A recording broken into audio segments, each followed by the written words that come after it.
Thank you so much for your patience. I do apologize. So let's get this meeting started. Okay, in accordance with the provisions of the Open Public Meeting Act, the Asbury Park Board of Education has provided adequate notice of this meeting by sending a notice of the time, date, location as said known, the agenda of this meeting to Asbury Park Press, the new poster on January 27, 2023 via email. Copies of this notice has been placed at the Administration Bulletin Board, District Schools, Asbury Park Municipal Building, Asbury Park Police Department, and filed with the City Clerk on January 27, 2023. The Asbury Park School District will provide all students with a comprehensive and progressive education where everyone possesses the skills and character to succeed in a diverse, evolving global society. Roll call, please. Mr. Grillo, Ms. Lazinski, Dr. Penna, Here. Mr. Remy, Here. Ms. Ricks, Here. Mr. Rogers, Mr. Saunders, President Cook. We have a quorum. Please rise for the flag salute.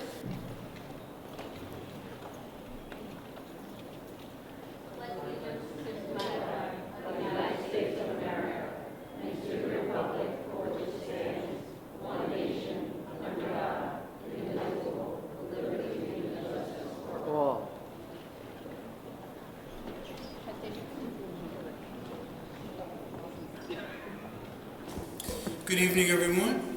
Welcome to the December board meeting. This evening we have several presentations that we are going to recognize. This evening we are going to recognize our Garden State Teacher of the Year for each building, along with the support staff member of the year that we normally do. There will be another presentation at the end of the year where the county will also recognize them.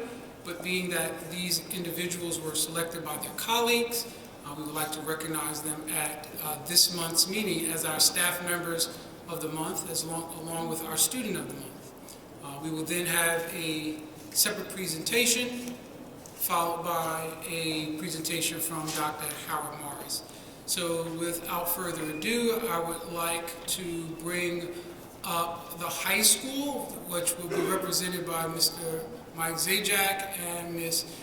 Snyder Hayes.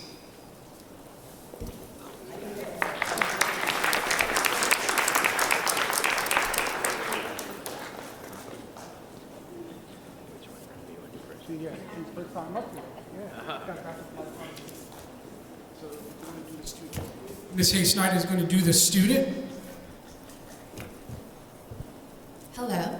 I'm here to present a special award to our Student of the Month. This student has so much school spirit. I have worked with the student since they have been in 6th grade. They have shown so much maturity. They have so much enthusiasm for Asbury Park. And they are also just such a tremendous help to everyone and such an inspiration to myself. And just the first person that always volunteers for any activity that we have. It is my honor to give this award to Keon Franks.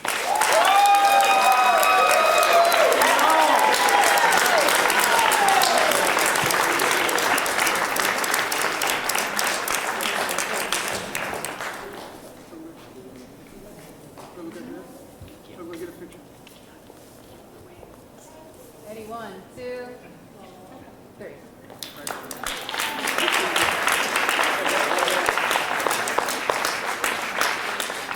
The Asbury Park High School Athlete of the Month is Iquan Crawford. Iquan isn't here, but Ms. You'll accept on his behalf? Okay. Thank you.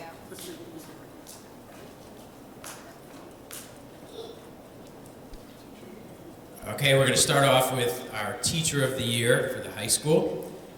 This individual has been a gym teacher in the phys ed department for, I don't know, 13 years or so. Is that close? 19. It's really not 19. Not easy being up here. Listen, he went from the guy who got suspended for quite a while to the Teacher of the Year. Mr. Matt Artizone Great guy. Come on in, Mr. Artizone. Congratulations. Well-deserving. The kids love him. The staff love him. He goes above and beyond every day that he's here. Congratulations. Good job, Mr. Artizone. Here you go, Mr. Artizone. Everybody wants to miss on you. With Dr. Adams, just a picture of Miss on you. Oh, you gotta stay up there. You gotta stay right there. And for our support staff of the year, this is a woman that has dedicated her whole career to the Asbury Park School District. She's been in almost all the schools within the district. And we love to have her in the high school. She's an asset. She is the best. I don't even know how to say it. The students love her. The teachers love her. She supports everybody. Whether you're the secretary, whether you're the student, she knows every kid in the school. Without further ado, Miss Nancy Estrada.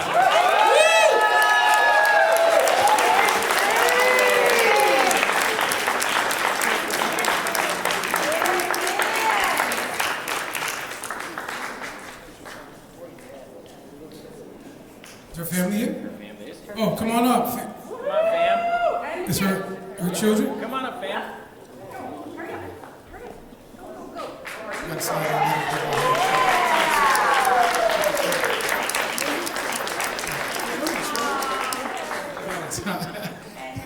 Hold on, wait a second.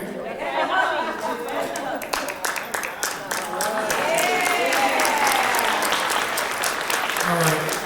Congratulations to both of them. You'll be recognized again at the end of the year. Oh, Mrs. Sharp.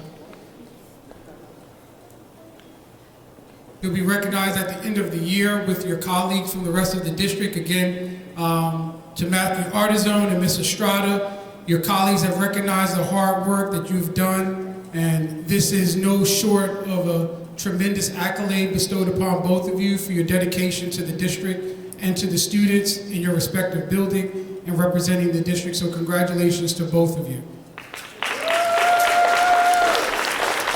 We'll have MLK, Ms. Hope Whitter, Ms. Hope Walk.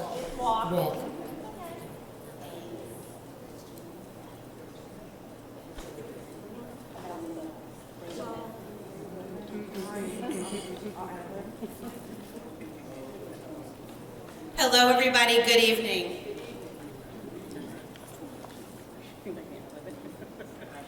It is with great pleasure and great honor to introduce the Student of the Month, Jason Brooks.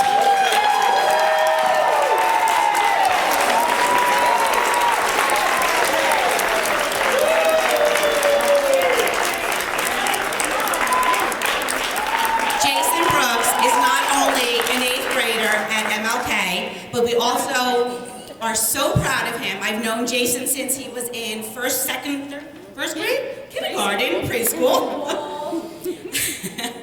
Jason is always polite, he's helpful, he is positive, he adds charisma and personality to his classroom setting, to MLK, and to all the teachers who absolutely adore and love him. Jason, I have no words, but this is well deserved. We love you so much at MLK.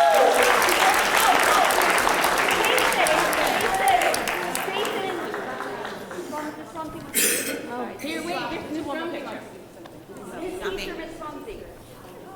Dr. Adams, Ms. Rumsey's his teacher.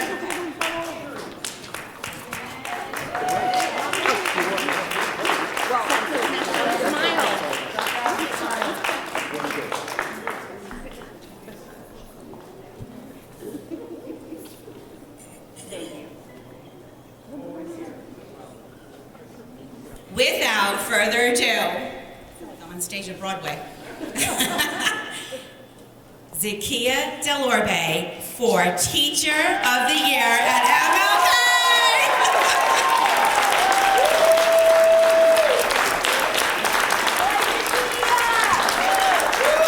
Ms. Delorbe, you and I have known each other for the past 23 years. You are the most amazing, the most beautiful, woman I have ever met. You go above and beyond at MLK for your students, for your staff, for your friends, your colleagues, your husband, and your beautiful daughter. This is such a well-deserved honor for Zakiya Delorbe. You deserve this. And you told me not to.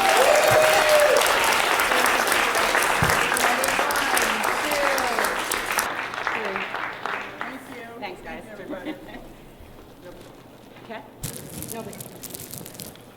And for support staff of the month, not only is she one of my, of the year, sorry. Not only is she the most beautiful instructional coach, I worked with her for 23 years as well. Miss Jackie Philhauer, such a well-deserved honor.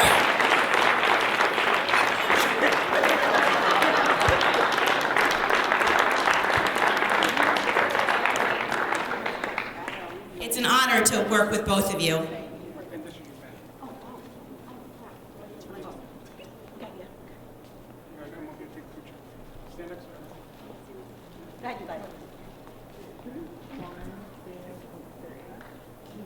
Thank you, everyone. Thank you very much for filling in.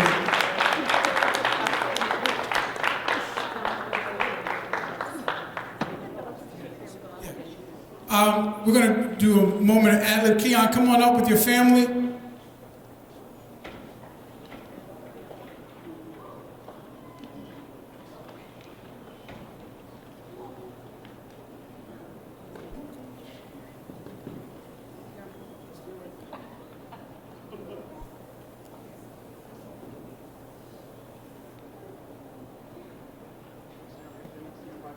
Think about orange tape.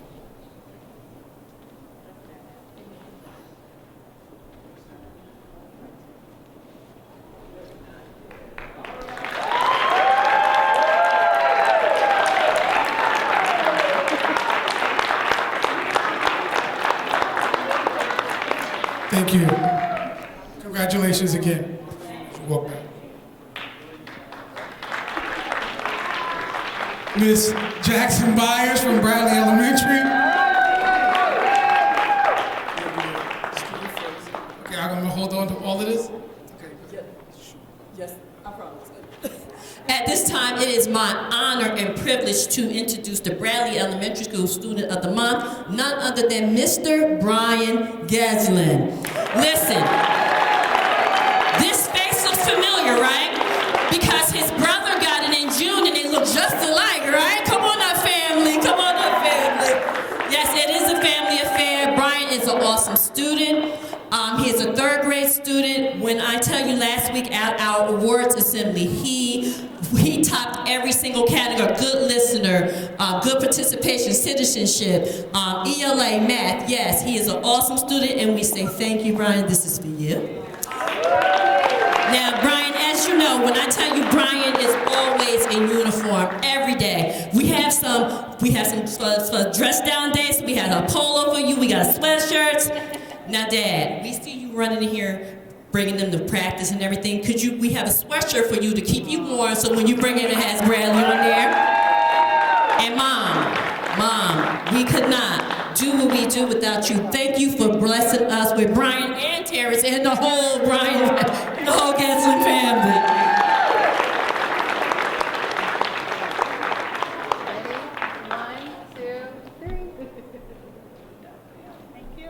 All right.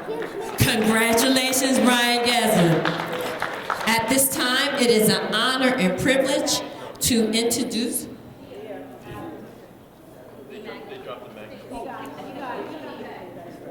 All right. Thank you, Brian.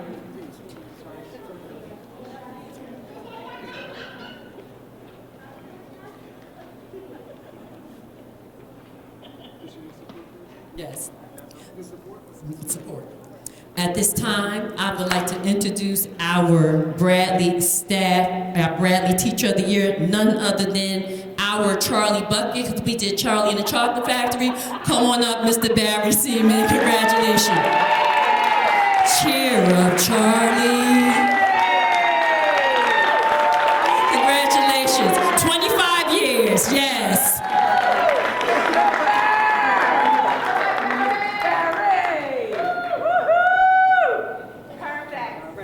Thank you very much, Endon.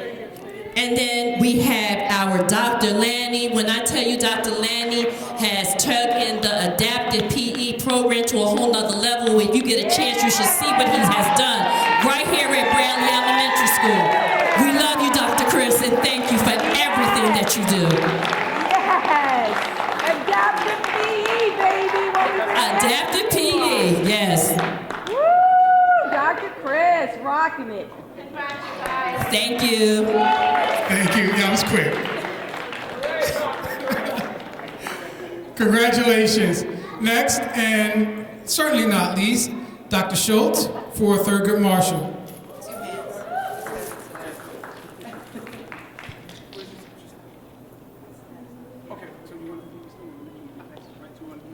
I'll get it.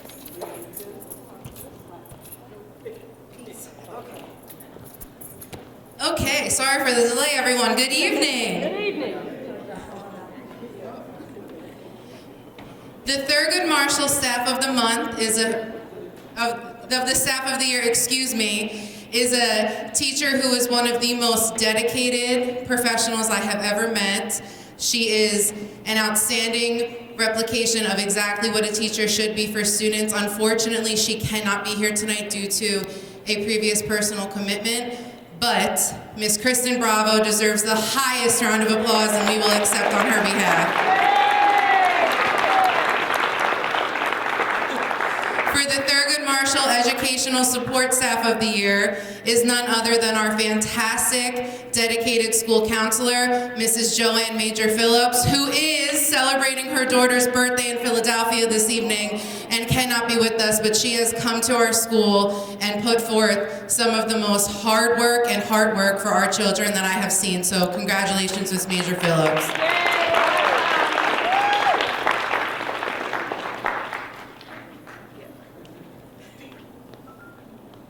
And now for our Student of the Month, a young lady who is a student in Miss Snyder's 4th and 5th grade class. She is someone who has come to Thurgood Marshall Elementary School this year and made it her mission and vision to excel every day in academics, in social skills, and in how she treats everyone around her. One of our students that holds a very special place in my heart, so well deserved, Miss Kamari Ballard-Reevy. Please come up and accept your award. And she is joined this evening by her younger sibling and her stepdad. So stepdad, please come up and accept this award as well.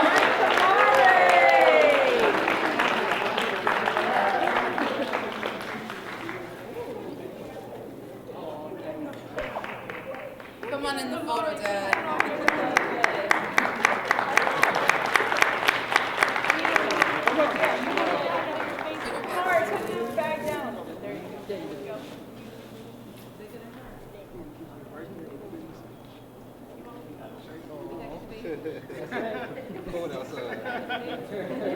And we're joined by Kamari's teacher, Miss Snyder.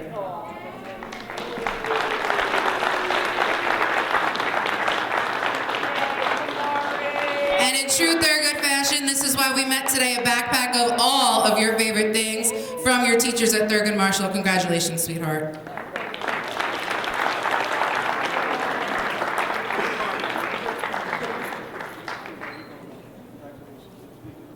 Thank you.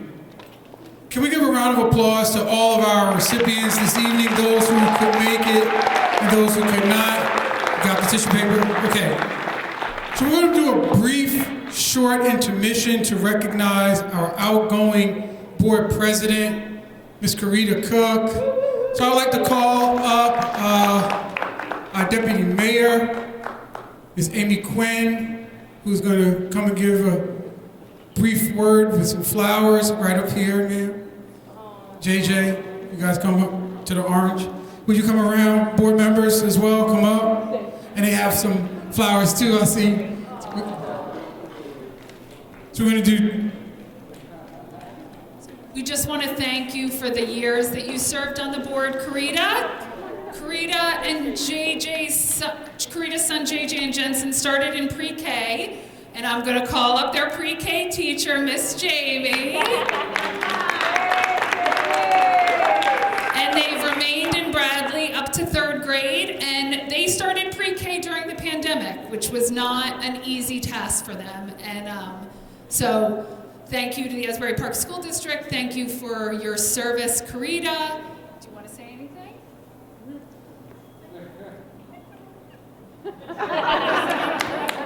Hello? Thank you. Thank you, everyone.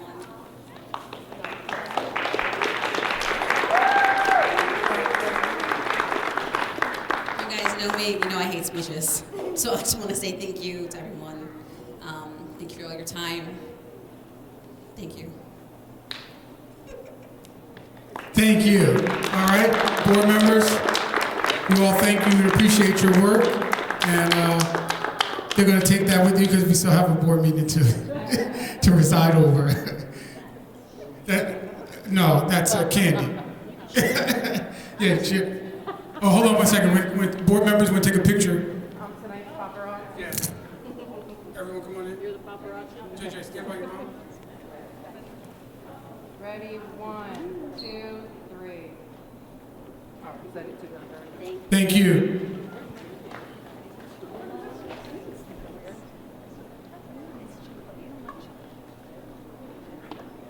So, as you know, we normally do our presentations. This evening we have one last presentation, so if families you want to, again, depart or stay, we'd like to get them out of the way because it is a school evening. We have our Director of Student Services coming up to do a presentation, Dr. Christy Howard Morris. Watch yourself now. Okay, here we go. Good evening, everyone. Tonight I'm going to be presenting the biannual presentation that is required by the state. It's the self-assessment for determining the grades under the Anti-Bullying Rights Act.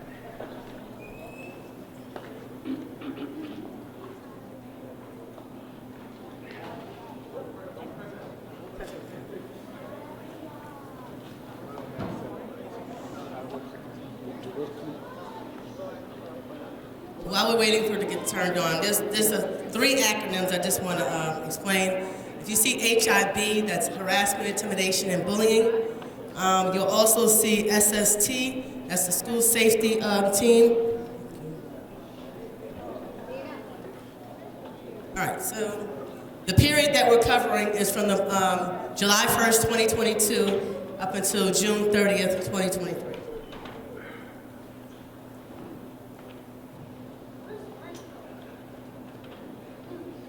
Not working.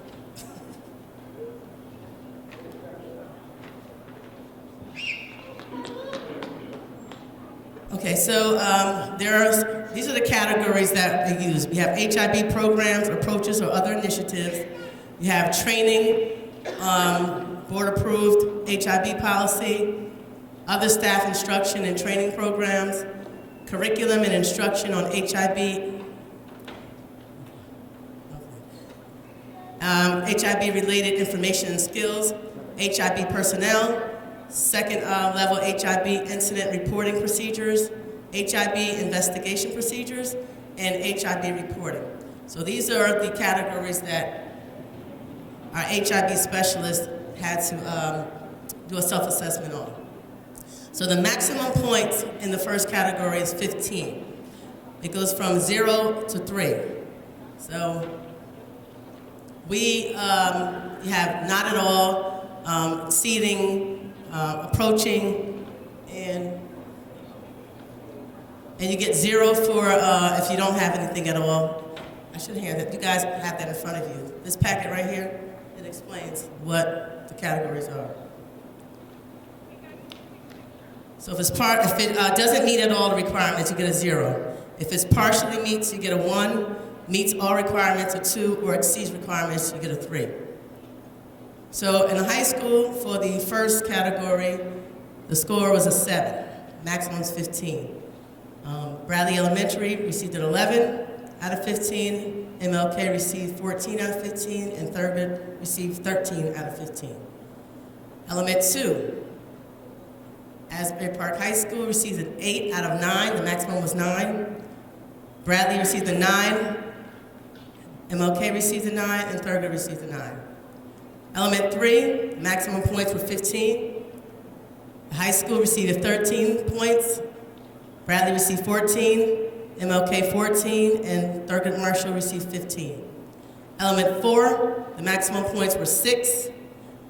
Asbury Park High School, Bradley and Thurgood received all 6 points, and MLK received 4 out of the 6. Element 5, the maximum points were 9. The high school received 6, Bradley Elementary received 7, MLK received 8, and Thurgood Marshall received all 9.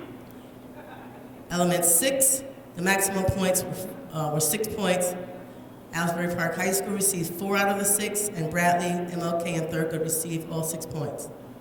Element 7, maximum points were 12. The high school received 7, Bradley received 8, and MLK and Thurgood received all 12. And the HIB reporting, element 8, the maximum amount of points was 6 points, and the high school received 4. Bradley, MLK, and Thurgood received all 6 points. So the maximum total district points, school points, is 78. So as you can see, the high school received 55, Bradley received 67, MLK received 73, and Thurgood received 76. So the average score was 68 out of the 78. So it's just a trend that I put together a trend, the average district school self-assessments. And just to be clear, the HIB specialists do this themselves. So they look at what occurred during the entire year, and they assess themselves to see whether or not they achieved everything that the state is requiring them to do. So if you look at 2019, 2020, our score was 66%. 2021, we went down to 62%. 21-22, 61%. And in 22-23, we went back up to 68%. So again, we're going to do a summary of the HIB reports. We received, the quantum reports received investigated. There were 92 reports that were investigated. There were 2 confirmed, and 90 of them were not confirmed. And if you look at the grade levels, there were 0 in the elementary, 0% in middle school, and 100% with the 2 in the high school. Now, what I did was I put together some of the reasons why we did not meet or partially met the requirements. And so in Bradley, Thurgood, and Asbury, element 1 were the HIB programs, approaches, or other initiatives. All of the required groups did not participate. So one of the elements stated that you have to have a community member, you have to have a parent, you have to have a staff member, you have to have an administrator. So for the majority of it, I think it was the community member that they did not, unfortunately, get to participate. So that's something we're going to be working on this year. And then all the HIB initiatives were not embedded throughout the curriculum. So working with Mr. Ruiz right now to make sure the health curriculum, if it doesn't have it, we're going to infuse an HIB program that we utilize in the classrooms. The second one partially met. We had Bradley, Thurgood in high school. Again, there was the evidence-based programs that were specific to HIB that we did not have. And again, all the groups that were supposed to participate in the HIB programming did not. And again, the evidence of the programs being implemented throughout the school. And again, at the high school, we had 2 changes last year. We had the high school HIB person left. We had someone new come in, and then we had another HIB at Thurgood Marshall left. So we had new people coming in. So the change, I guess, overlapped a little bit. At the high school, we had the PBIS, which we're working on now to help out with the HIB initiatives. And plans are underway right now to implement the programs from the previous SAC, like I said, resigned. So the new SAC is coming in and picking up where they left off, or picked up where they left off. The other partially meets, again, we have Bradley, Thurgood, Asbury Park High School. Again, it was the annual implementation of the programs and the initiatives. They had some of them, but not all the groups met again. So that seems to be like the common goal. They have to get the community person involved in some of the programs that they're doing. And again, the evidence-based HIB programs were known. There was no evidence of it. We also had an issue with one of the requirements is that you had to have 2 hours of instruction on suicide training. So what happened, we did it 2 days during the year, but if there was a staff member that was absent, it kind of caused a problem because you didn't have everybody. So what we did this year, HR added suicide training, the 2-hour suicide training to the GCN so that everybody has it. So we took care of that one there. And again, the SST did not collaboratively review the climate, school, and complete the HIB report card or make recommendations based on the priority findings. So they're supposed to meet twice a year. They may have done it, but they didn't have the evidence to show that they did it. So we couldn't give ourselves full points. We had to take a point off. And again, Bradley and Thurgood with HIB reporting. In order to receive a 3 or exceed expectations from the DOE, both the school and the school district must have it posted on their homepage. So we had it posted on the homepage, but it wasn't necessarily posted on every school's page. And that's the reason why we had to take the point off. So 23-24 goals and improvements. So each HIB specialist will be providing ongoing age-appropriate instruction on preventing HIBs and suicide. Each specialist will create, but they actually did. They created their action plans, which were due yesterday, and they're going to take every item where they didn't meet or they partially met, and they're going to create an action plan with dates when they're going to do them. I also, again, created a checklist tracker in Google, so I can go in and see when they did what they did. If they didn't do it, I can check and see when they did it or what they didn't do. And then again, I'm going to work with the web developer to ensure that all the HIB grades are on every school site. They are now, but we can't go back. So moving forward, we won't have that issue again. And those are our HIB specialists for all 4 schools. You want to have any questions? Seems there's a common element in some of your reporting that deals with parent participation. Yeah. We have Nina Sutherland, who's with the PTO, and I think when we have resources like that, we need to be reaching out, and they can assist with parental involvement in some of these programs. The other one seems that we're looking at our website. Probably a month ago, I did look at some other districts' websites, which was somewhat phenomenal versus the one we have on ours. Are we looking, and this may be a question for the superintendent, are we looking at improving our website to accommodate these type of issues or other issues of performance and integration and interaction with the community? Yes.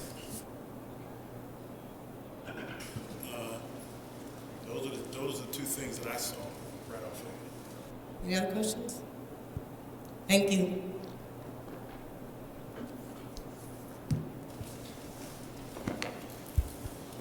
Thank you, Dr. Harron. I do apologize for missing the beginning part of it. I have a teenage son taking care of my baby who just, yeah. I apologize. So what we're going to do is open up the public participation, but before we do, Thank you. In accordance with Board Policy 0167, the Asbury Park Board of Education recognizes the value of public comment on educational issues and other matters of importance, and provides members of the public with the opportunity to express themselves on school matters of community interest. The public comment portion of the meeting is not a question and answer session, and all public comments should be directed to the board president. Members of the public who wish to make public comments must be recognized by the board president and provide his or her name, municipality of residence, and group affiliation if applicable. All public comments shall be directed to the board president and are limited to 3 minutes in duration. Members of the public who do not follow the foregoing rules and/or interfere with the orderly operation of the board meeting may be removed from the meeting. Thank you. At this time, I'll open up public participation.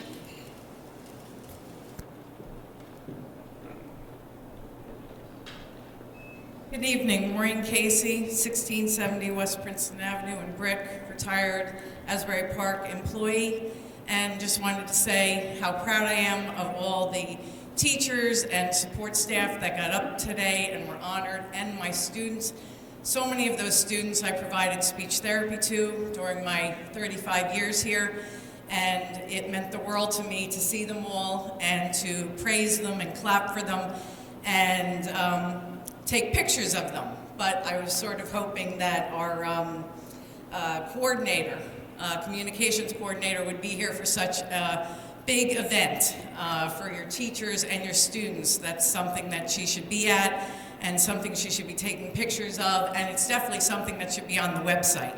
And up-to-date, new stuff, our students, our teachers on the website. So I just wanted to thank you all for honoring them.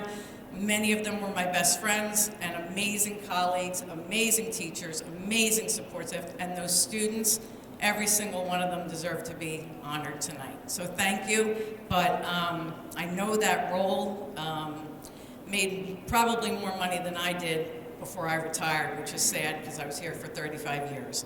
So maybe you should think about having her here for big events like this. Thank you.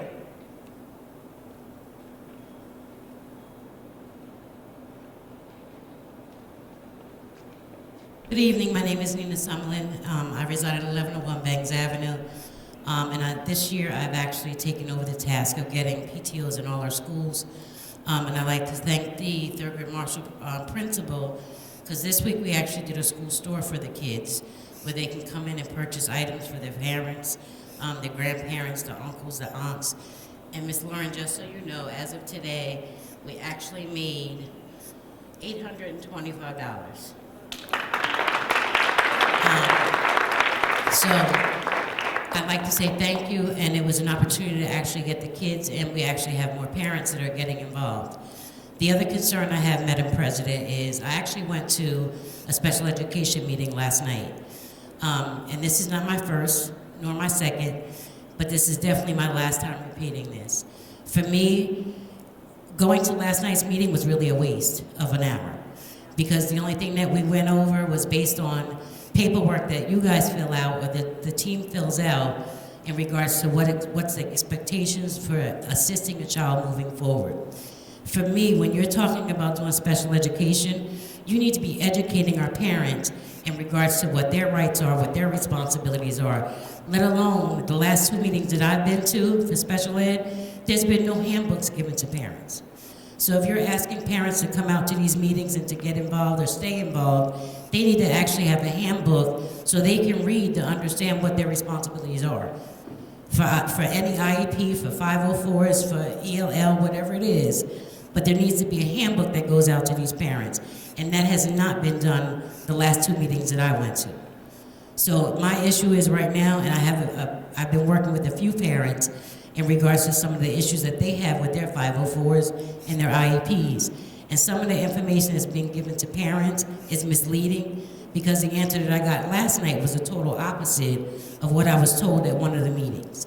So I suggest for your director, meet with the supervisor and figure out who's correct, who's incorrect, and fix that before you do another meeting. Thank you.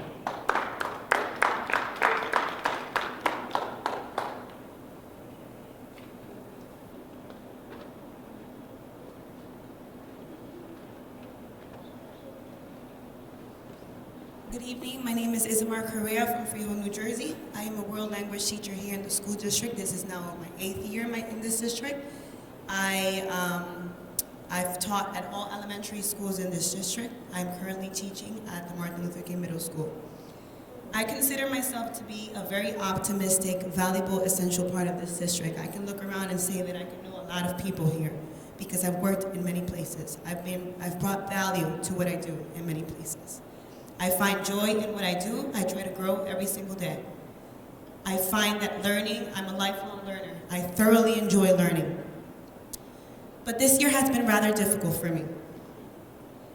And I can say that now I speak not just for me, for many of my coworkers in the building that I am. We say that our goal is to create students to focus on their growth, not just in the classroom, but beyond the classroom, to be, functioning members of our society. Right now, I feel, and I know many of my coworkers can agree, that our current school building is not a safe environment to be in.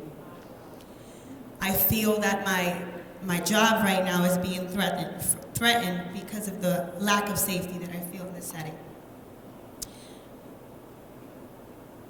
I would like to read you a quote that says, "Make a career of humanity. Commit yourself to the noble struggle for equal rights.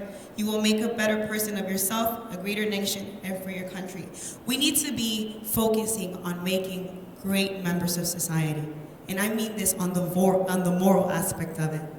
I understand that our job is to educate. Not only are we called to educate, we're supposed to be emotional supporters. Sometimes we act like parents. Sometimes we're the only adult that these children have in the classroom to give them encouraging words. But I have to look out for my needs first so I can meet the needs of the student. If my emotions if I'm not being fed, how can I feed others? If my cup is not outpouring, I can't outpour to students. And students that see you every single day, they know how you are. They can see your feelings. They can read into your heart.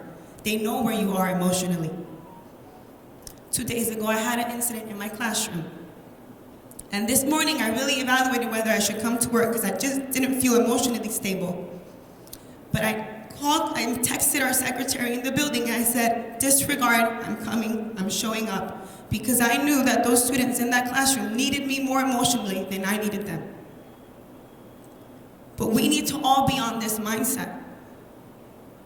We can't just serve the students' emotions. We need to be caring for our staff and their emotions and their feelings and how they are emotionally. If I don't feel safe in a setting, I can't educate. It doesn't matter how many PDs I go to, how many PDs I pay for to grow as an educator. It's not worth my time if I spend 40, 50 minutes of my class dealing with discipline issues.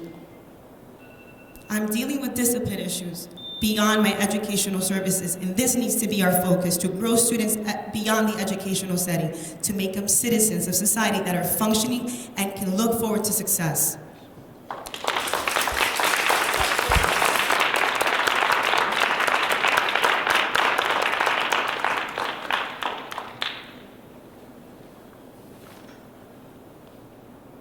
Felicia Simmons, Sewell Avenue, Asbury Park, President of WCC Historic Renovation Association, known for most as the Westside Community Center.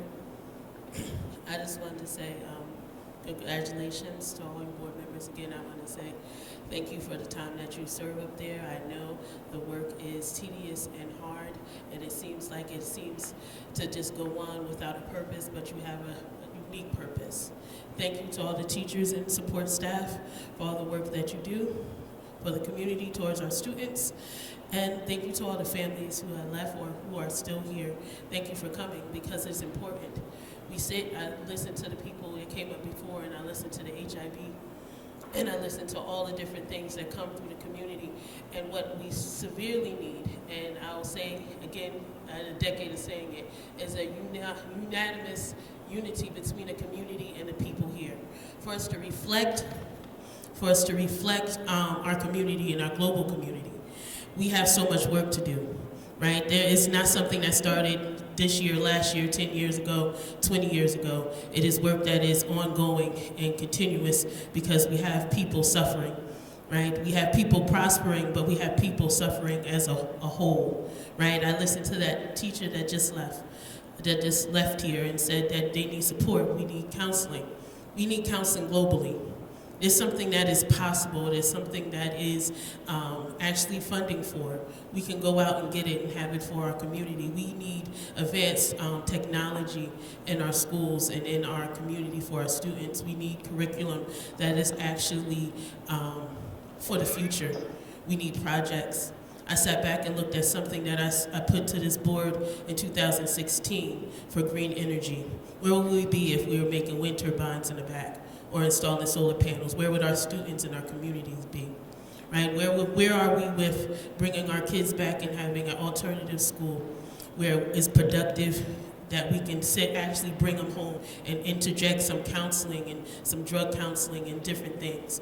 Where are we with our community, where we have to sit back and listen to the parents who call me at home, who was, I think they had an incident with their nephew that they took in, right? Their nephew that they took in, and they were accused of being drunk, but they actually suffered from a stroke and their voice was slurred, right? How does that family member feel engaged to come back into the school?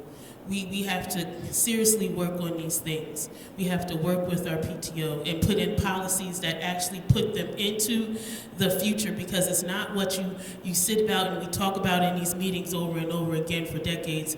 It is literally what we put on paper and we leave behind for the kids and the administrators and the people that come. We have to build global societies, as it said in your mission statement. I remember when he wrote it, we sat back in the library of the high school, and we sat there and came up with this mission statement. In a library that doesn't have books and doesn't have computers and technology to bring our kids to the future. We have to sit back and offer these things, right? I'm no longer sitting back and saying, hey, it's up for you. That's why I took the position that I take. Thank you. Thank you. But again, we are a family, and we need to work together. Thank you.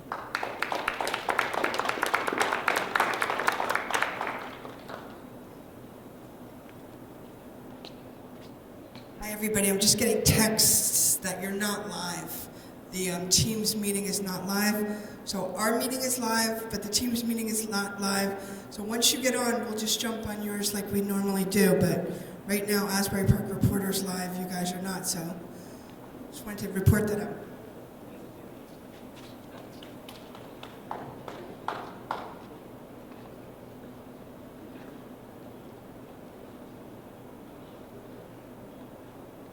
Good afternoon. My name is Shelley Sanders. I reside in Neptune, and I am a teacher at Martin Luther King Middle School. So lately I've been putting in notes, and I'm not sure who reads them. It says 504 coordinator, classroom aide, disciplinary, principal, superintendent, admin, counselors, athletic director, nurse, resource teacher, teachers. It has a host of people who should be reading these notes. I'm not sure who reads them. If you are one of the people who read them, please, we are crying out for help. We are crying out for help. I've been here since 2001. I am a graduate of Asbury Park High School, class of 1992. I love it here. I have no desire to go anywhere else. Please, we need help. Thank you.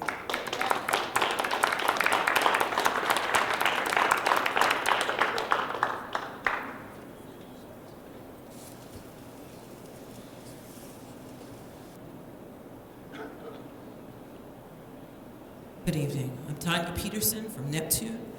Don't hold that against me. Proud to be a teacher at the middle school here. 16 year, this is my 16th year, and also, like my person who was here before, I love teaching. I love being here in Asbury, but I am afraid. I have been physically pushed by students. I've been run into in the hallways several times. I have watched other staff members be almost pushed downstairs. It is absolutely atrocious and chaotic. And some of the same students are causing the issues, and we're wondering why that day in and day out, they are allowed to stay in the school when they are creating a completely unsafe environment for everyone. It is not just one or two people, it is everyone who is in their path. And it is unfair. I had a student today in my room, came to me, I'm afraid to go to my class, can I stay with you to complete my work? Because there is a student who is biting me every day. I have watched students spit in other students' faces. I have been called every name in the book and told to suck every body part you could imagine. It is disgusting. It is disgraceful. I have had stuff put up online, pictures of me, videos. It's absolutely out of control. The cell phone usage in the school is unreal. We need help. And I cannot educate, and the other students cannot be educated when it's like WWE matches in the middle of the classroom. This is completely unacceptable. We need help. Please do something. Our lives, our children's lives are at stake. Thank you.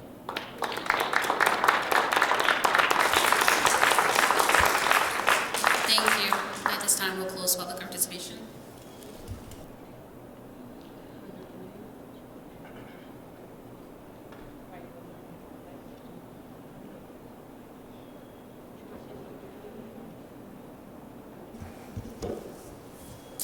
What did you ask? Were you interested? Yes, I wanted to read my committee report.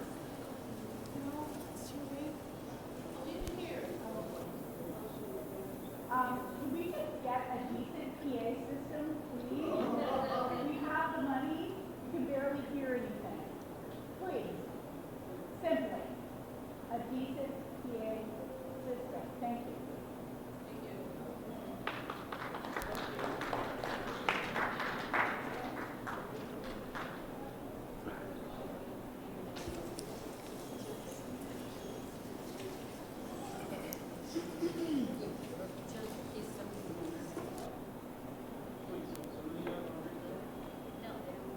Y'all not reading your committee report?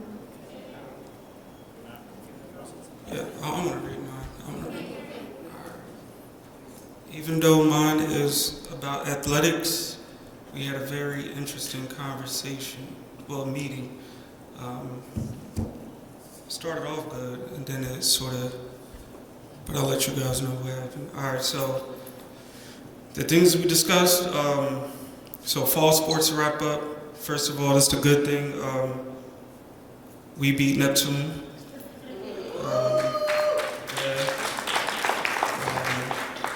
We got a couple student athletes that made first teams and second teams.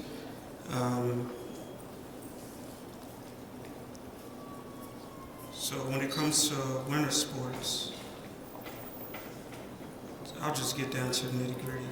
So when it comes down to the winter sports, the thing that held our attention the most is the varsity boys basketball, middle school and high school,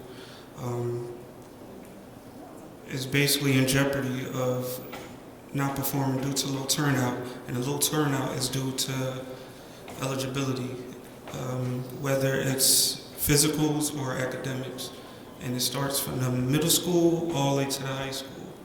And it's very concerning. It's like an alarm at the gate.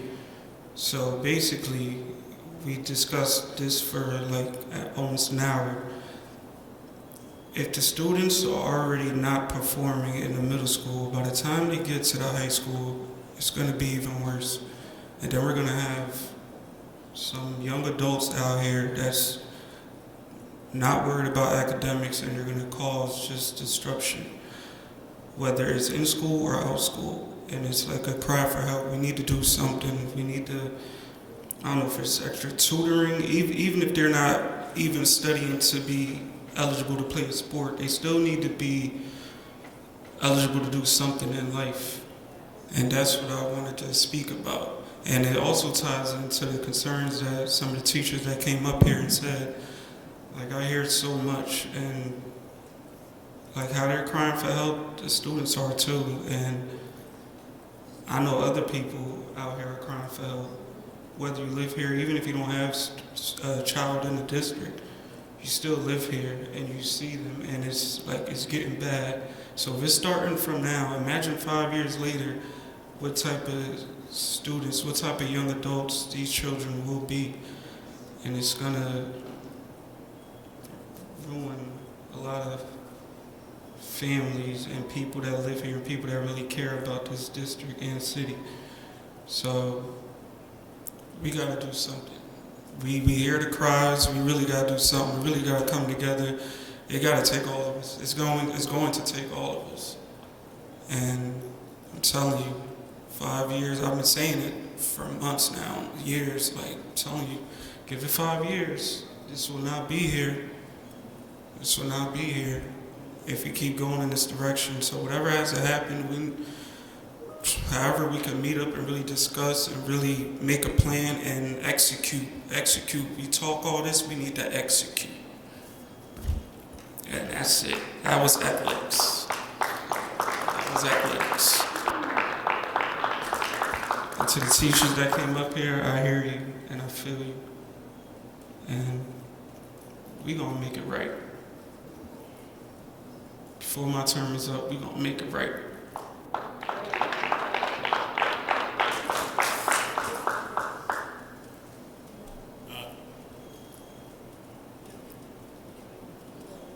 Yeah, right now, policy, we didn't discuss it, I wasn't even on the policy, but well, I know we're going over student conduct, and there was an issue.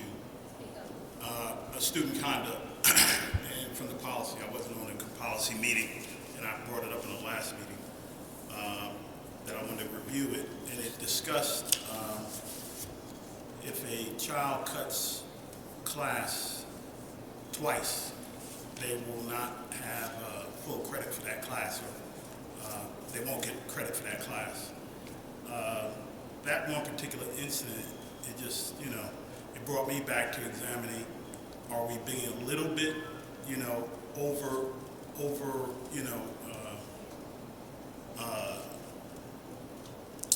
penalizing in that situation? And what can we do to go to another? Maybe if that person cuts the second time, they do, some type of Saturday class, and then the third time they look to get their class totally taken out. There's many reasons that we're setting a new conduct code, and also we're doing it in the middle of the year. What if one kid had already had it and then cuts a class now? Is he grandfathered in this policy? Or are we going to be losing? And maybe the attorney can tell us something about procedural policy. Somebody cuts a class. We had a policy that was 3, and then we changed it to 2 in the middle of the year. What happens? So as part of an overall policy idea or statement, there typically is flexibility built in. And so the idea, we're shifting more from a penalty disciplinary regime, if you will, to more restorative practices and things like that to try and correct and improve outcomes. And so to the extent the board is going to change a policy or code of conduct in the middle of the year, there's nothing that would, to my knowledge, prohibit the board from doing so. But I would certainly encourage the administration and staff, if there is a policy change that could unduly affect a student mid-year because of the policy change, I would suggest that discretion be exercised with the idea that, it's really the goal is restorative practices as opposed to discipline. And so it's, again, this is not a legal issue. This is more of an educational or pedagogical issue. But it would be my hope that out of just fundamental fairness, that a student, a little discretion may be exercised to the extent a student would be penalized just because there's been a change in the code of conduct during the year. May I ask a question, Mr. Rogers? Where did you see that, under which heading, that they got kicked out of class? Because all I see cutting or leaving assigned location is parent contact and teacher conference, then it goes on to detention, parent contact, counselor conference, after 1 week, 1 day, then it's progressive, 3rd, 4th, 5th action. There is nothing that mentions there being thrown out of class. So I just wanted to ask you where you saw that. Because this is the regulation that you're talking about. Yeah, right now, this was in the revised, I left my iPad in my car. Well, that's what I'm looking at right now, so I was wondering where you saw it. Well, right now, I saw it in I think it was cuts. It's just, yeah. I'm seeing cutting class, and it doesn't say that in cutting class. Under, Excuse me, can you speak a little louder? what we're speaking about is the regulation under the policy for student discipline. And Mr. Rogers says he saw something where if a student was cutting class, after a second infraction, they were removed from the class. At least that's what I understand. And I'm looking at part of this, and I see under the regulation about cutting class or leaving assigned locations, and nowhere does it say even after the fifth and subsequent actions, a student would be thrown out of class. So I wanted to know where he saw that. Right, like I said, I don't have my iPad with me. It was something I glanced when I was going through, and that was an issue that I come across. And if I'm mistaken, I'll go back and look at it and refile back up with it.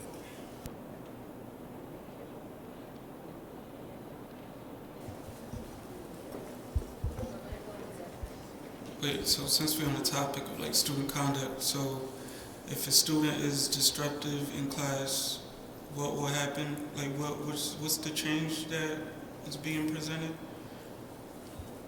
That's not a change, it's a whole regulation that we were given 2 months ago to read. But he was mentioning a specific that he saw, and I looked it up. I just went through real fast and found it, and it's not where I found it. It doesn't say that. So I wanted to know where he might have seen it, but he doesn't know at this point. Yeah, let me go back and look at it. I was glimpsing through it and rushing today. So what would be the outcome from what's going on now to after this is passed? What will like be the? I couldn't tell you if that specific one was changed. I can't tell you if that was changed. I'd have to compare them. That might be the same. I don't know. I might be able to look it up when we go into exec, so we'll follow back up with it, and I could probably pull up from my phone. But he just also brought up, and I hate to bring this up since we are, and I just heard something disturbing about that.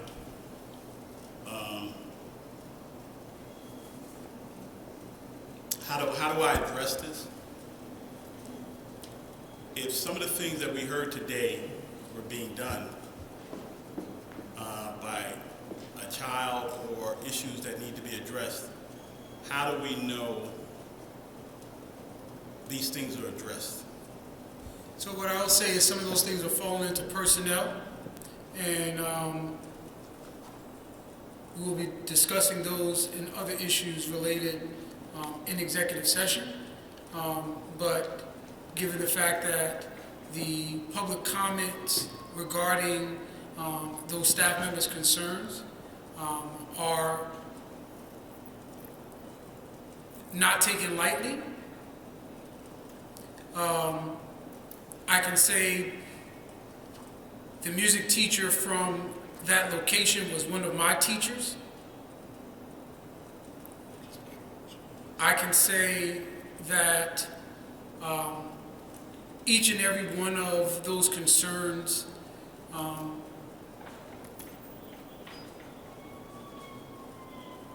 I hear you. I hear you. I hear you.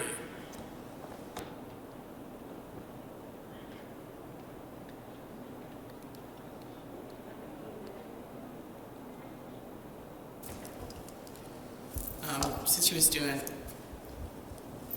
community reports, I did want to give an update. One of the things that we were able to do, there was some action taken earlier in the year in regards to security. We've gotten security guards trained, but one of the things we were able to do this Monday and Tuesday, we had Mr. Gambino from Dr. Gambino from the Division of Emergency and State Safety and School Security from the Department of Education come and walk all the school buildings. The purpose of him coming was to assess the status of our school buildings in regards to safety and security. During each walkthrough, the principals all had to attend along with the staff in regards to buildings and grounds, and we took copious notes based on all of his on-site recommendations. He is coming back to the schools buildings to provide in-depth training to administrators, to security officers, and to any support staff. One of the things I wanted to also note was that many of the things that we saw, we have begun to remedy as quick as possible.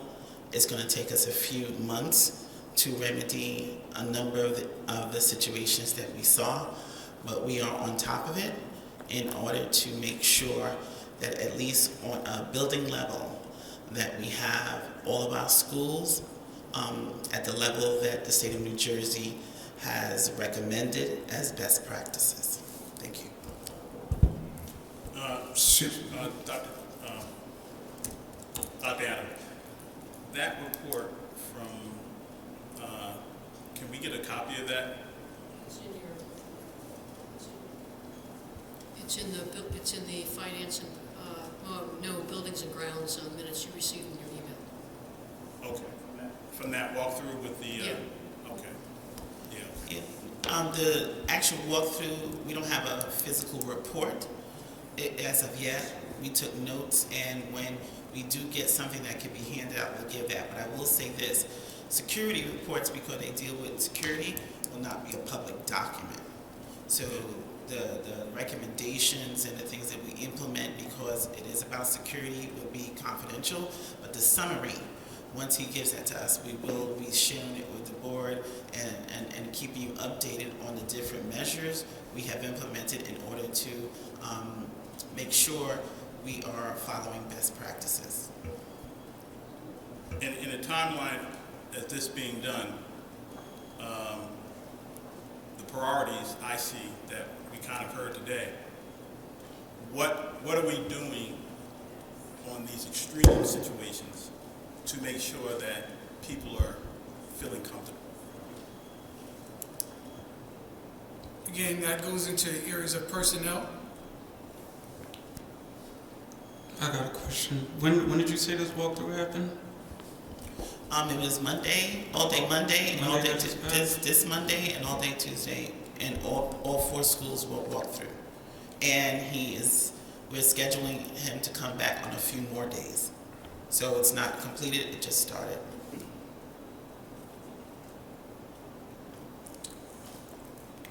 I got a question. I want to say something, but it's like everything is so, too much politics into it. We got to be real right now. There's been so much going on since the beginning of the school year. And it's January now, basically. It's like something got to give. Every time we come to a meeting, every month we're losing teachers. It's so much. It's more now. It's getting scary. I don't know if y'all see it, man. I'm trying to tell y'all. I see the whole field. It's getting bad out here.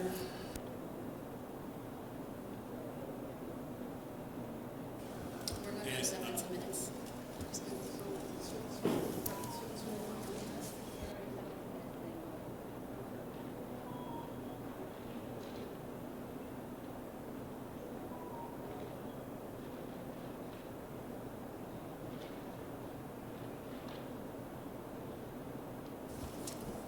And it's time to take a motion to accept the minutes. I'll second. I didn't hear, Ms. Ritz.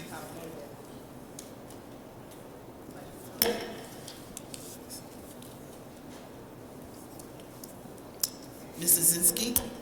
Yes. Dr. Penna? Yes. Mr. Remy? Yes. Ms. Ritz? Yes. Mr. Rogers? Yes. President Cook? Motion passed.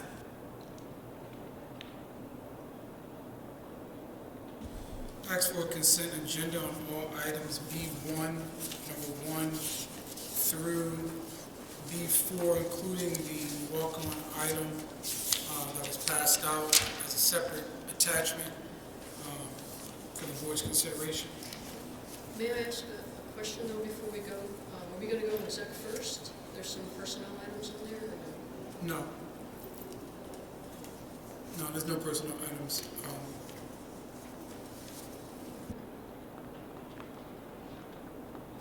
I'll move it.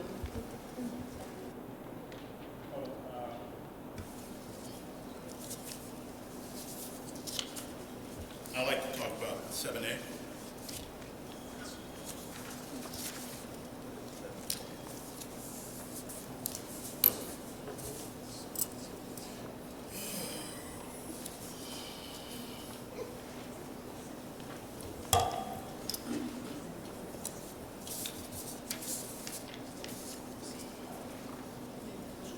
Yeah. The question, the revision of the job description listed below, can you explain that?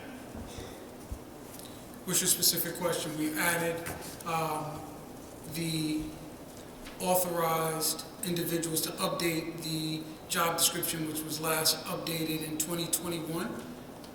What were the changes? We added principal to the job description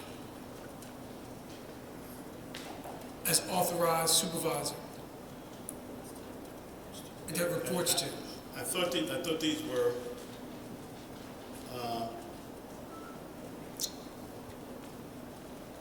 isn't this a district? Is this coordinator goes into all the school districts? This individual provides services, yes, to all schools. And was it previously under what department? Student services. But in many other districts, that is not the case. And we are aligning our job description with, which is normally the practice in a lot of other districts as well. Well, I'm seeing quite a few documents that I've come across and I've read, and I wanted to focus and go back on it, that student services, and these are addressing issues that we're hearing from the public. No, this is not. No, other issues that we're hearing from the public in other documents that I've read, where student services, which is our formal area of which she did the report of the HIB and other issues. Why is the student assessment being taken away from that department and given to a principal when this is going to be district-wide? This is not the SAC position and the authority of assigning the SAC as the chief school administrator is my operational prerogative. Therefore, to align the responsibilities of the SAC and the responsibilities of the evaluation is why the job description also needed to be updated, which was why the job description update is on this evening. Well, you're right, and I'm not questioning whether it is your authority. I'm questioning, as you said in the alignment, if you have one principal that's overseeing something that interferes with other principals in their action or works, wouldn't a director be more accessible to how the actions of that person dealing with the whole school district and being fair? So one of the things I'm seeing is that we're not aligning equally and making all the districts and all the schools are functioning the same. So the responsibility and the confidentiality of the substance abuse coordinator in this case is to ensure that they're providing services to students that have those particular needs. The authority to evaluate that individual does not pose any conflict because that individual is also housed in a secondary setting. Therefore, not only does the director conduct an evaluation of that individual, so does the high school principal in which they are housed. What if it's a middle school? They provide services to those students as they would where those services are needed. So that's the reason why we put principal on there as well. So it would be the principal for that school providing the service, not the high school principal providing the service to the middle school? So would When it you be mean like service, the substance abuse coordinator, the SAC, Yes. provides services to students that have issues related to substance abuse or other counseling measures related to that particular area related with the confidentiality. However, the high school principal or a principal would also be allowed to do evaluations on that individual given the services that they may be providing to students in terms of oversight. That's exactly what I just asked. You just said a high school principal and a director So are both going of to them, give evaluations. yes, they on both one can person, evaluate.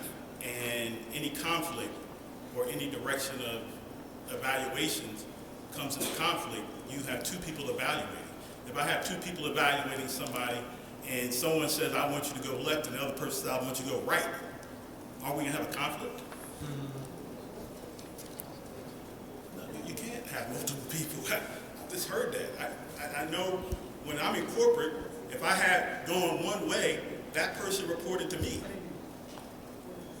That makes sense. Like it shouldn't be interchangeable. Can type of I thing. speak to evaluations itself? Evaluations are dictated by Achieve New Jersey. And so if you look at the evaluation system itself, we all, as administrators, evaluate all staff that are under us. So you have a person, a non-tenured teacher gets evaluated at least 3 times. There could be 3 different evaluators that evaluate that person because you want to have different people with eyes on that person and giving feedback from the perspective. We work together to do co-evaluations or co-observations. And the limit on that is that each supervisor has to do at least 2 co-evaluations every single year. Okay? So you could have any teacher who was evaluated by multiple people in a single school year. Yeah. The word there is facilitating scope. This says it changed the direction from. That's just an one aspect. person. That's just an aspect. Not everyone gets a co-evaluation. Some people get single evaluations. Most people get single evaluations. Exactly. One person that gets single evaluation, not 2 people giving one directive evaluation.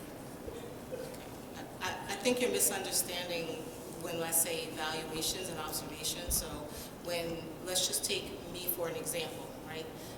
As a building principal, I've been a building principal. As the director, I'm certified as an administrator, school leader, right? I can go and evaluate if you're a teacher in the building, MLK, if you're a teacher in another building, I can go evaluate you under that certificate. I might evaluate the 2 of you sitting at that table. Then she might come behind me and do a second evaluation on the 2 of you. That's different and separate and apart from the evaluation that I have completed. That's how evaluations work. Yeah, I can agree. But then you have a cumulative score and evaluations independently and separately identified. Right now, we're talking about their responsibility being switched from one area to another, and then you have other principals now who could just as well evaluate that person. So you have each building person facilitating on one person on what their job functions are. If I'm reading this correctly.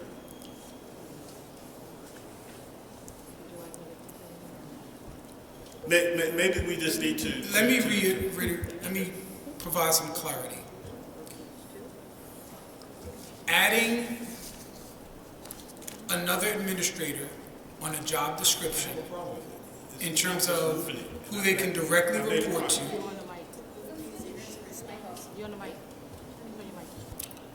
Can I make a motion? Can we table it?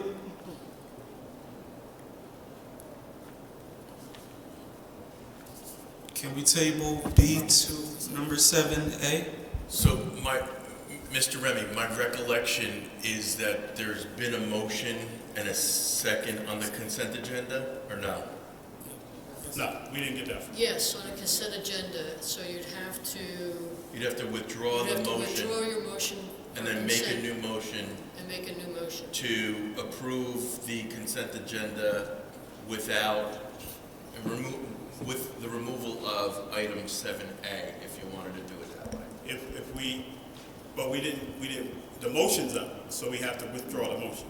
There's currently, my Okay. understanding is there's currently a motion on the floor for the consent agenda. Okay. So that would, whoever made that motion can withdraw that motion, and then a new motion could be made to approve the consent agenda with the exception of 7A. And then you'd make a motion to table 7A if you'd like to do that as well. I'd like to say something before we move forward. I don't know if Ms. Ricks is going to withdraw her motion. I think there's some misunderstanding about how evaluations work. I think there's some confusion here. You can have several different people that could evaluate you at different, you can have several different levels of evaluations, whether it's a supervisor, a principal, an administrator. There's several people that can evaluate you. Mr. Penna, Dr. Penna knows because he's in the teaching field. I did teach at one time. I think there's confusion. All there was added was a person that can evaluate the SAC, which is in line with the administrative organizational chart. So I'm not quite sure I think there's some confusion as to what this did. No, there's no confusion. If you, I agree with what you're saying, Barbara. There's confusion. And I think that I agree with Mr. Remy because there is the confusion, that it might be best to withdraw it and then table it, just so that we can have everybody on the same page. I just think that that's safer rather than moving forward. That's just my opinion. I second that. It's either that or you just vote no and it comes up again in another meeting. It's up to you, Mr. Ricks, what you want to do. Then we'll just have a roll call, I guess.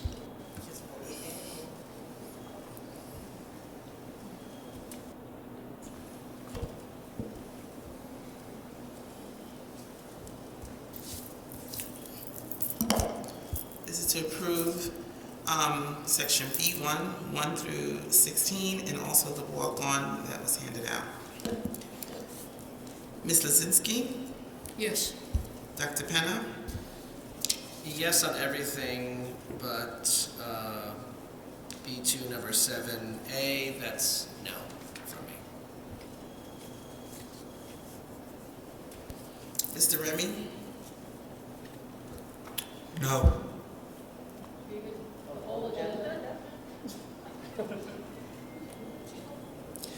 Ms. Ricks?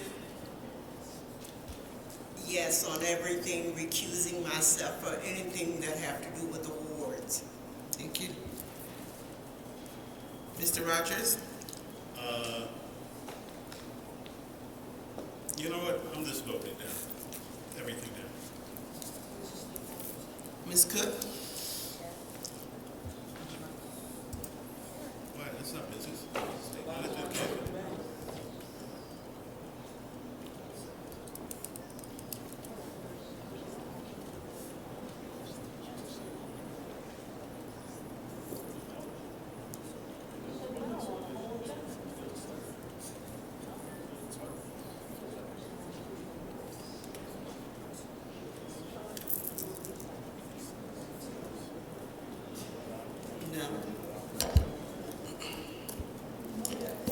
Based on the votes, we have 4-3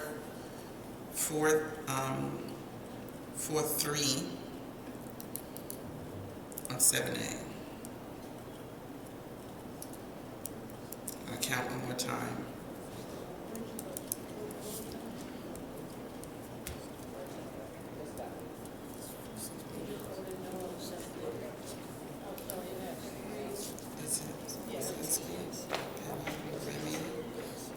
Riggs, oh, Rogers.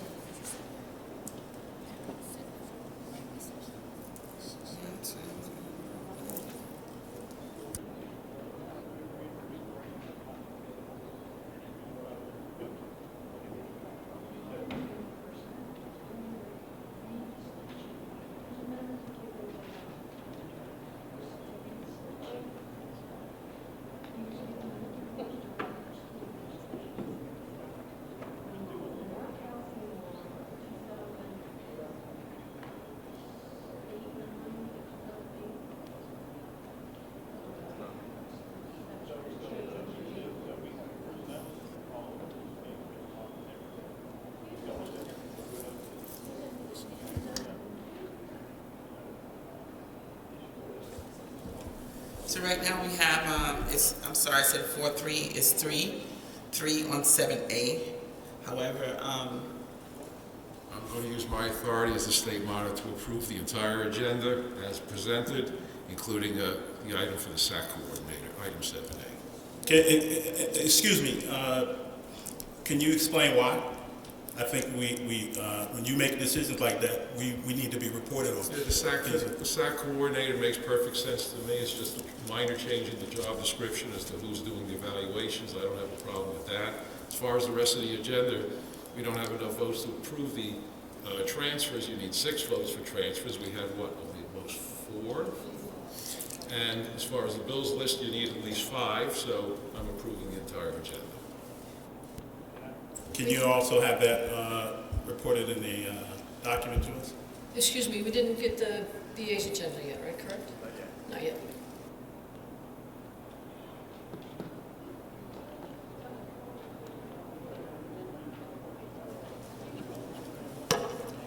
at this time I'll move items C, 1 through 12, and also addendum items 1 and 2.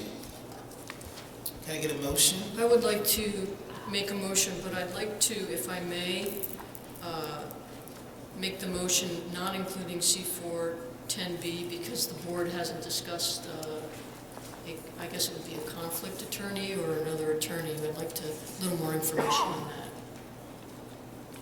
And that's my motion. C4 10B, I just don't know anything about the firm. I didn't hear anything about it, so I wanted to, I'll move it. unless we discuss it.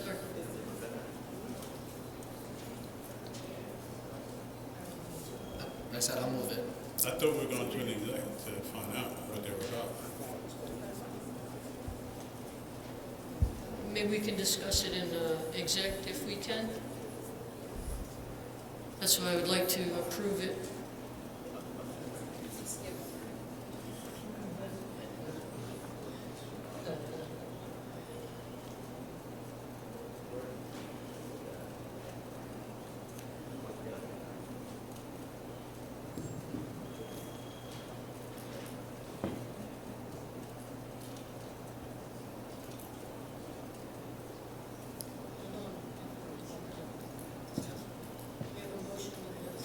What's the motion for? The motion was to approve the entire business agenda except for C4 10B with a firm. I wanted to find a little more information out about what it is, and that's all.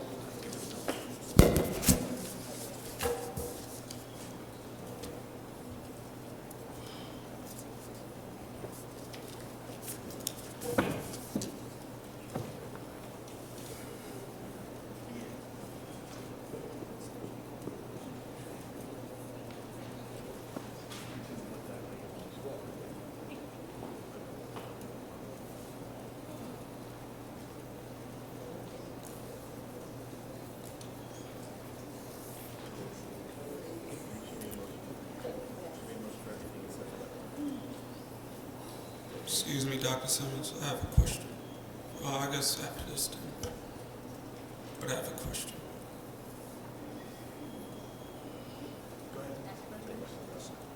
All right, did you put any RFPs for professional services? Specifically for, there's a couple of RFPs looking to be approved on this agenda. Is that what you're referring to? For next year? Specifically for? So I want to do one for special counsel. We're in the middle, Anthony, we're in the middle of a motion. Well, That's where we go. Yeah, but you can only ask questions on that. You can ask after we're done voting, that's all.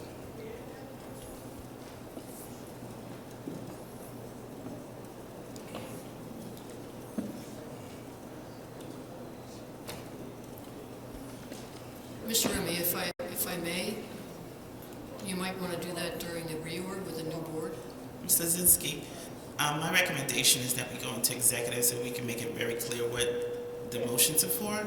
So if you could withdraw your motion, then we could do a different motion to go into exec so that we could clarify the items. I'll withdraw my motion.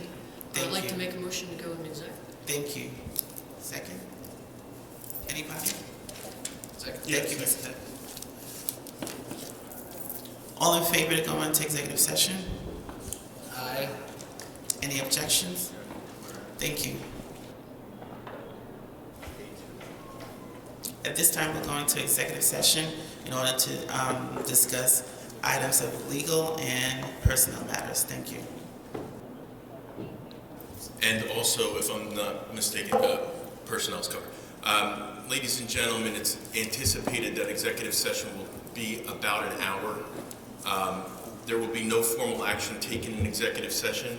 Any formal action, to the extent that there is formal action, will be taken out here in public at the conclusion of executive session.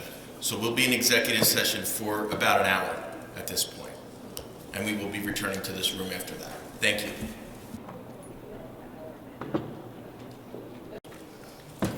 Can I make a motion to come back in public, please? Move it. Sorry. Thank you. All in favor? Thank you. Push to do a roll call. Dr. Simmons has to do it.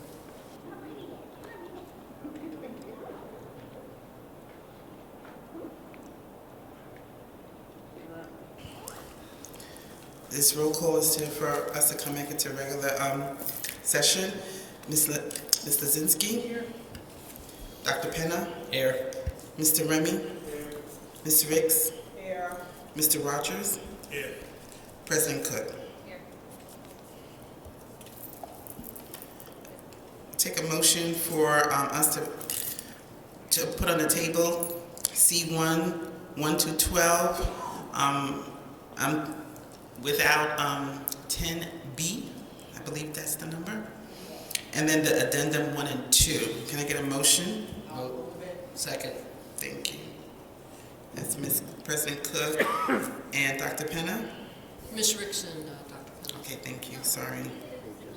I didn't look up. I didn't look up. Any questions? No.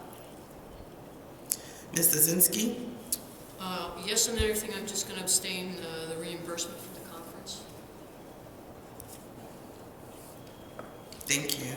Dr. Penna? Yes on everything. Mr. Remy? Yes on everything. Ms. Ricks?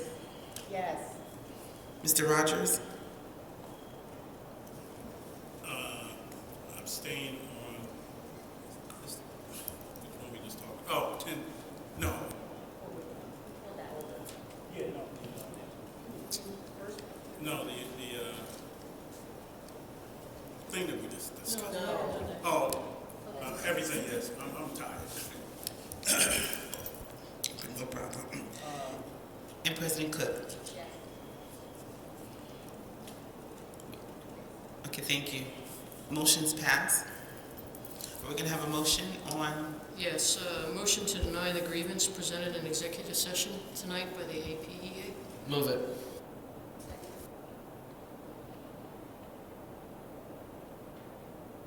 Any questions?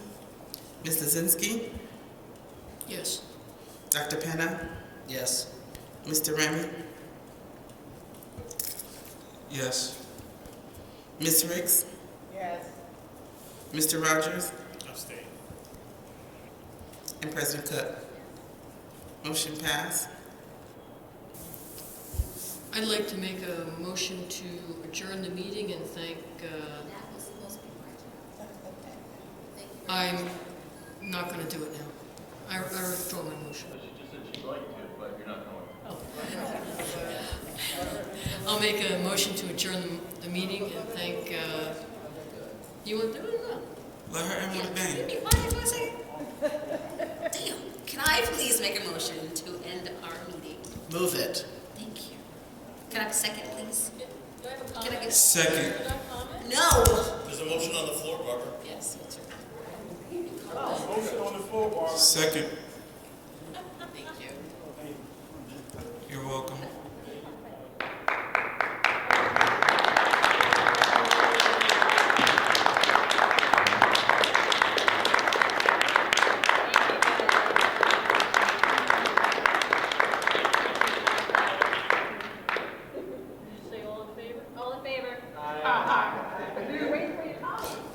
for your seat.